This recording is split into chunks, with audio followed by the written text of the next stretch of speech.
Bonjour, bienvenue sur les ateliers de Mélie. Je suis ravie de vous retrouver pour notre atelier scrap hebdomadaire. Et aujourd'hui, on met à l'honneur une technique qui me plaît vraiment beaucoup, celle du résist. Je vous avais déjà parlé de cette technique dans une précédente vidéo et cette fois-ci, c'est une petite variante, vous allez voir, c'est nouveau.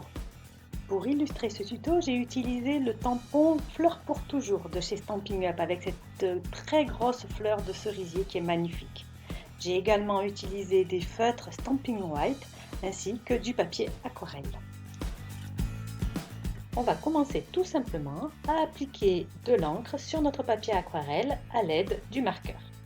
L'encre qui se trouve dans les feutres Stampin' White est la même que celle qui se trouve dans les pads d'encre Stampin' Up. On peut donc utiliser soit les feutres, soit un pad d'encre, c'est égal. Les feutres facilitent bien sûr l'application. Et comme d'habitude, pour vous faciliter la vie, je vous ai mis la liste des produits Stampin' Up que j'ai utilisés dans cette vidéo dans la barre de description avec le lien direct vers la boutique. Je tamponne ensuite mon tampon sur le papier aquarelle colorié avec de l'encre Versamark qui est une encre qui colle et qui permet d'embosser. Pour cela, j'utilise le positionneur de tampon qui chez Stampin' Up s'appelle le Stamparatus. Ça n'est pas obligatoire, mais ça me facilite largement la vie puisque les papiers aquarelles sont des papiers un petit peu épais et texturés qui ne prennent pas bien l'encre du premier coup et donc utiliser mon Stamparatus me permet de tamponner plusieurs fois à la même place, ce qui est vraiment pratique. Il ne me reste plus maintenant qu'à appliquer ma poudre à embosser. Pour la technique du résist, on utilise de la poudre à embosser transparente qui permet de voir la couleur qui est apposée en dessous. Prochaine étape, on va chauffer la poudre à embosser avec un pistolet chauffant de façon à ce que la poudre fonde et devienne un petit peu plastifiée et brillante. C'est très joli. Mais on ne va pas s'arrêter là. Toute la beauté de cette technique réside dans le fait que l'on va pchiter de l'eau sur notre papier aquarelle, faisant ainsi réagir l'encre, mais seulement sur les parties qui n'ont pas été embossées. Et c'est là que ça va devenir magnifique. Regardez ça.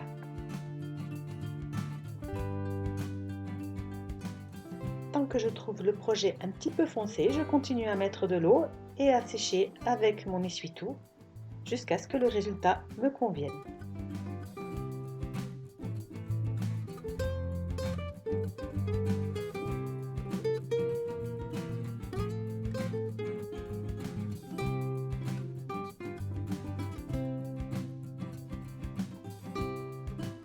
C'est beau, non?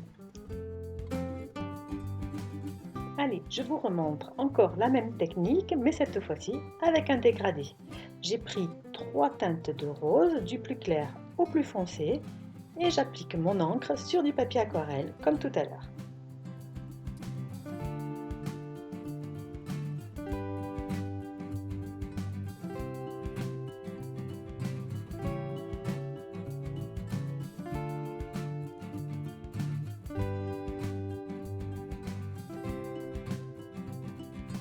Les couleurs d'encre que j'ai utilisées sont pétale rose, flamant fougueux et merlot magique.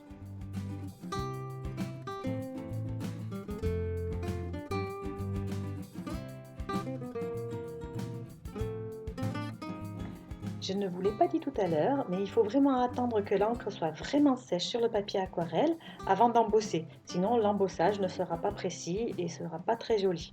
Donc là, pour aller plus vite, je sèche avec mon pistolet chauffant l'encre sur mon papier aquarelle. Ensuite, je reprends le Stamparatus et je retamponne la même fleur que tout à l'heure.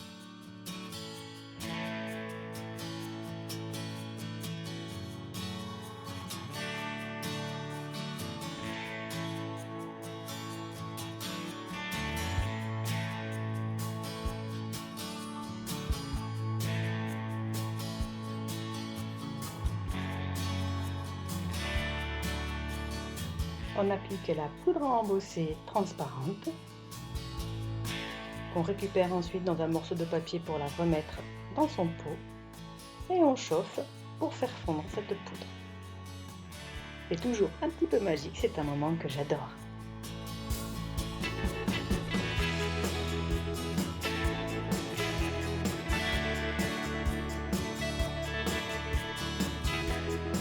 Et voici le clou du spectacle quand on envoie l'eau sur notre papier aquarelle.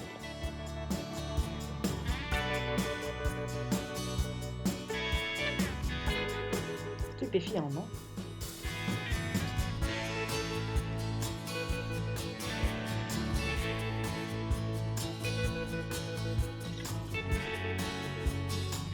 Je décide que je veux le centre de mes fleurs un peu plus clair pour les faire ressortir. Je mets donc un petit peu d'eau au centre de mes fleurs avec un pinceau aquarelle et voici ce que ça donne.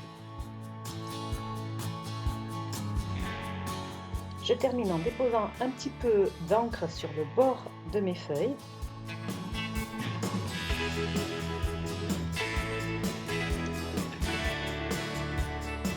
Et je peux m'en servir sur mes projets. Moi, j'ai fait deux très jolies cartes. Je vous montre tout de suite. Et voici la première. J'ai matté mon panneau sur un papier blanc pour le mettre en valeur. J'ai rajouté des découpes feuillages sur le côté, une étiquette marquée Mon ami et des ornements bois pour agrémenter le tout. Et voici la seconde. Là, j'ai mis un ruban, des ornements bois en forme de feuilles et toujours une petite bannière avec le mot Mon ami. J'ai fait deux cartes, mais le plus important, c'est que je me suis vraiment beaucoup amusée à réaliser ces cartes avec cette technique du résiste un petit peu particulière, puisqu'on part d'une base colorée. N'hésitez pas à tester cette technique vous aussi si vous le désirez, vous verrez, c'est vraiment fun. En attendant, je vous attends la semaine prochaine pour ma prochaine vidéo tuto sur les ateliers de Lily et je vous souhaite de passer une bonne fin de journée. Au revoir.